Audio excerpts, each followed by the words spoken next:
Le quartier du Stade, ce sont des immeubles vidés de leurs occupants, mais toujours debout, des détritus laissés sur les trottoirs, une école élémentaire délabrée, en somme, un territoire abandonné par les pouvoirs publics.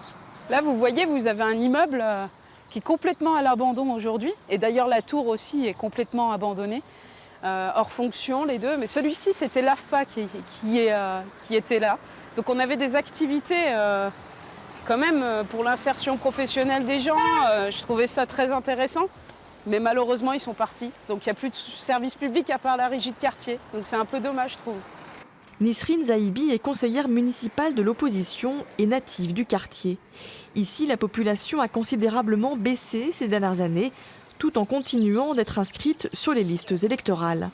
Mais avec 24 votants seulement sur 447 inscrits, ce n'est bien sûr pas la seule explication de l'abstention.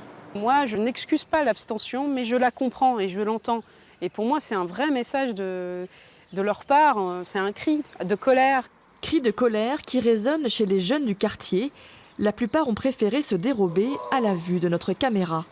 Ils n'ont, pour leur grande majorité, pas voté dimanche. À quoi bon, nous disent-ils, voter n'a jamais changé notre quotidien. On préfère ne rien attendre des politiques pour ne plus être déçus. Amir fait figure d'exception. Père de famille, il est le seul occupant de cet immeuble et n'oublie jamais son devoir citoyen. Oui, bien sûr, je me suis déplacé pour aller voter. Je garde espoir. Je pense à l'avenir, je pense à la nouvelle génération. J'ai envie que ça bouge. Je veux qu'il y ait plus de moyens. Je veux qu'on réagisse. Je veux qu'on fasse quelque chose pour nous, pour qu'on améliore le quartier, l'image du quartier, qu'on ne donne pas une mauvaise image du quartier.